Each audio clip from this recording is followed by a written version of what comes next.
नमस्कार, मंडल news bulletin में आपका स्वागत है। आइए पेश करते हैं आज के प्रमुख व मुख्य समाचार। महापालिका चुनाव की प्रारूप प्रभाग रचना को अंतिम रूप देकर राज्य शासन ने प्रदेश की 29 महापालिका की प्रभाग रचना को चुनाव आयोग को भेज दिया है, जिससे चुनाव प्रक्रिया एक कदम आगे बढ़ी है। सूत्रों ने बताया कि आयोग आगामी सोमवार 25 अगस्त को प्रारूप प्रभाग रचना की घोषणा कर सकता है। पश्चिम विदर्भ की दोनों महापालिका अमरावती तथा अकोला की चुनाव प्रक्रिया इसके साथ ही तेज हो गई है। चुनाव तारीखों की घोषणा अक्टूबर में होने की संभावना बताते हुए कहा गया कि सितंबर अंत तक प्रारूप प्रभाग रचना पर आपत्तियां मंगवा कर उसकी सुनवाई पूर्ण कर फाइनल लिस्ट घोषित हो जाएगी। अमरावती शहर पुलिस आयुक्तालय क्षेत्र अंतर्गत लाइसेंस हथियार रखने हेतु कुल 369 शस्त्र लाइसेंस जारी किए गए हैं, जिसमें से 33 लाइसेंस धारकों को उनके लाइसेंस रद्द करने हेतु शहर पुलिस द्वारा नोटिस जारी की गई है। साथ ही 9 लाइसेंस को पहले ही खारिज किया जा चुका है, जिसके चलते शहर में पिस्तौल व बंदूक के लाइसेंस रखने वालों में अच्छा खासा हड़कंप व्याप्त है। शहर पुलिस द्वारा हथियारों के लाइसेंस रिन्यूअल यानी नूतनीकरण नहीं कराने लाइसेंस जारी होने के बाद तय समय के भीतर लाइसेंसी हथियार नहीं खरीदने अथवा लाइसेंस धारक के खिलाफ कोई आपराधिक मामला दर्ज रहने जैसे 3 प्रमुख वजहों के चलते संबंधितों के नाम लाइसेंस रद्द करने संबंधी नोटिस जारी करने के साथ ही लाइसेंस हथियार रद्द करने की कार्यवाही की जाती है, जिसके तहत इन्हीं 3 प्रमुख वजहों के आधार पर 9 लाइसेंस पहले रद्द कर दिए गए हैं। वही 33 लाइसेंसों को रद्द करने के बारे में नोटिस जारी की गई है। जिन 9 लोगों के शस्त्र लाइसेंस रद्द किए गए, उन 9 लोगों के खिलाफ कोई न कोई आपराधिक मामला दर्ज रहने की जानकारी सामने आई थी, जिसके चलते उनके शस्त्र लाइसेंसों को रद्द कर दिया गया है। साथ ही जिन 33 लोगों को नोटिस जारी की गई है, उनमें से 4 ने लाइसेंस हथियार नहीं खरीदे, 28 ने अपने लाइसेंसों का रिन्यूअल नहीं कराया, एक लाइसेंस धारक ने तो अपना लाइसेंस ही गुमा दिया, जिसके चलते इन 33 लोगों के नाम शस्त्र लाइसेंस रद्द करने की नोटिस जारी की गई है। पुलिस आयुक्तालय क्षेत्र आपराधिक रिकॉर्ड के कारण जिला बदर तड़ीपार किए गए हैं। 55 गुंडों की सूची जारी की गई है। इन तड़ीपारों को शहरी हद में देखते ही 112 और पुलिस नियंत्रण कक्ष के नंबर पर सूचित करने का आह्वान आयुक्तालय ने किया है। 27 अगस्त से 9 सितंबर तक मनाए जाने वाले गणेशोत्सव के लिए पुलिस आयुक्त अरविंद सावरिया ने बुधवार को गाइडलाइन जारी की है, जिसमें से उन्होंने स्पष्ट ताकीद दी कि सड़क पर पंडाल न लगाए, शहर में सार्वजनिक शांति और कानून व्यवस्था कायम रखने के उद्देश्य से तथा शासन द्वारा जारी निर्देशों की जानकारी देने हेतु बुधवार 20 अगस्त को शाम 6 बजे पुलिस आयुक्तालय में विशेष बैठक आयोजित की गई। बैठक में विभिन्न विभागों के वरिष्ठ अधिकारी, गणेश मंडलों के पदाधिकारी, शांति समिति सदस्य, मंदिर ट्रस्टी तथा प्रतिष्ठित नागरिक उपस्थित थे। परमिट रूम एसोसिएशन ने बढ़ाए गए वैट और परवाना नूतनीकरण फीस के खिलाफ आंदोलन को आगे बढ़ाते हुए शासन द्वारा शीघ्र कोई निर्णय न होने पर आगामी रविवार 24 अगस्त से पूरे राज्य में बेमियादी बंद आंदोलन की चेतावनी दी है। नागपुर में मीडिया को संबोधित करते हुए परमिट रूम एसोसिएशन के पदाधिकारियों ने सरकार से तत्काल टैक्स और फीस शुल्क कम करने की मांग रखी है। प्रेस वार्ता में राजीव जायसवाल, भगत गबने, नितिन मोहड़ आदि उपस्थित थे। विगत लंबे समय से किसान कर्ज माफी को लेकर आंदोलन कर रहे प्रहार जनशक्ति पार्टी के मुखिया व पूर्व मंत्री बच्चू कडू ने अब पोला पर्व के मद्देनजर किसानों से आह्वान किया कि वे पोले के पर्व निमित्त अपने बैलों को सजाते समय बैलों की पीठ पर 7/12 कोरा कोरा का नारा लिखे और किसान कर्ज माफी की मांग के साथ पोले का पर्व मनाए। ऐसे में पूर्व मंत्री बच्चू कडू द्वारा किया गया यह आह्वान इस समय अच्छा खासा चर्चा में है। 7वें वेतन आयोग के बकाया की दूसरी किस्त दीपावली से पहले एकमुश्त मिलने की मांग को लेकर मनपा कर्मचारी यूनियन द्वारा शुरू की गई हड़ताल आज दूसरे दिन भी जारी रही और इस हड़ताल के तहत मनपा के 1850 कर्मचारी कामबंद आंदोलन में शामिल हुए, जिसके चलते मनपा का कामकाज पूरी तरह से प्रभावित हुआ। हड़ताली कर्मचारियों द्वारा मनपा के मुख्य प्रवेश द्वार के समक्ष डेरा जमा कर रखा गया है और अपनी मांगों को लेकर जमकर नारेबाजी की जा रही है। मुंबई और पुणे के लिए अमरावती और बडनेरा से काफी रेल सुविधा होने के बावजूद दीपावली दशहरा पर घर आकर त्योहार मनाने की छात्र छात्रा और निजी कंपनियों में कार्यरत लोगों की दिक्कत बढ़ गई है। 60 दिनों पहले ही सभी ट्रेनों में आरक्षण फुल हो गए हैं। 17 से 20 अक्टूबर के लिए बुकिंग शुरू होते ही कुछ ही मिनटों में सभी एक्सप्रेस गाड़ियों की सभी श्रेणी की टिकट्स बुक हो जाने की जानकारी रेलवे वेबसाइट से मिल रही है, जिससे अब अमरावती आने के लिए मुंबई और पुणे से टैक्सी या ट्रैवल्स बसों का आश्रय लेना पड़ेगा। तथापि अनेक छात्र छात्राओं ने आशा जताई कि रेलवे कुछ विशेष ट्रेनों की खास फेरी अमरावती और मुंबई के बीच शुरू कराएगा।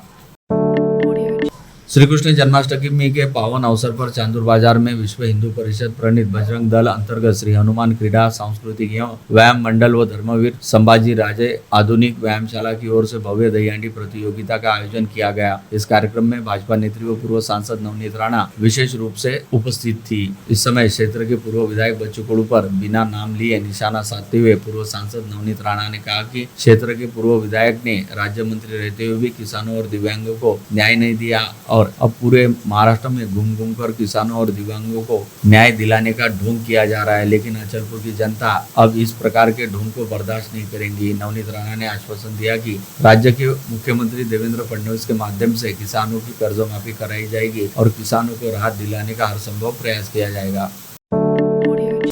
पूरे साल भर अपने साथ कंधे से कंधा मिलाकर सर्दी, गर्मी और बरसात का सामना करते हुए खेत खलिहानों में काम करने वाले बैलों के प्रति आभार जताने हेतु किसानों द्वारा बैल पोला बड़े हर्षोल्लास के साथ मनाया जाता है। इस वर्ष कल शुक्रवार 22 अगस्त को पोला उत्सव मनाया जा रहा है, जिसकी तैयारी आज से ही शुरू होगी, जिसके तहत आज सभी किसानों ने खरीफ संबंधी कामकाज को निपटाते हुए थक चुके अपने साथीदार बैलों के कंधों की सिकाई की और उनके पैरों की मालिश की गई। साथ ही उन्हें कल पोले पर नैवेद्य प्रसाद हेतु आने का यह कहते हुए निमंत्रण दिया कि आज आवतन गया उदया जवाई लाया। जिसके बाद कल किसानों द्वारा अपने बैलों को नहला धुला कर उनका आकर्षक साज श्रृंगार किया जाएगा और फिर पोला छूटने के बाद बैलों को पूर्ण पोली का नैवेद्य अर्पित किया जाएगा। उपराष्ट्रपति पद के एनडीए द्वारा उम्मीदवार बनाए गए महाराष्ट्र के राज्यपाल सीपी राधाकृष्णन से गत रोज राज्यसभा सांसद डॉक्टर अनिल गुंडे ने दिल्ली में मुलाकात की और उन्हें एनडीए का प्रत्याशी बनने पर बधाई देने के साथ ही उपराष्ट्रपति पद के चुनाव हेतु अपनी शुभकामनाएं दी। Indian society of structural engineers Amravati ने गुणवत्तापूर्ण निर्माण उत्सव अंतर्गत सर्वोत्तम संरचना स्पर्धा का आयोजन किया है। स्पर्धा आज से ही शुरू हो गई है। उसकी अवधि आगामी 19 सितंबर तक चलेगी। यह जानकारी आज दोपहर आयोजित प्रेस वार्ता में सोसाइटी के पदाधिकारियों, अध्यक्ष जितेश लड्डा, सचिव डॉक्टर मिलिंद मोहड, डालमिया सीमेंट के रीजनल हेड विपिन कालिया ने दी। राष्ट्रीय युवा दिवस और युवा पखवाड़ा तथा ऑपरेशन वाइप आउट अंतर्गत पुलिस आयुक्तालय, अमरावती विद्यापीठ, जिला सामान्य अस्पताल, जिला एड्स नियंत्रण कक्ष और जिले में कार्यरत एनजीओ तथा सीबीओ की संयुक्त जागरूकता बाइक रैली ने आज सवेरे शहर में विभिन्न भागों में घूमकर एचआईवी और नशीले पदार्थों के विरोध में जन जागृति रैली की। उसको जोरदार प्रतिसाद मिला।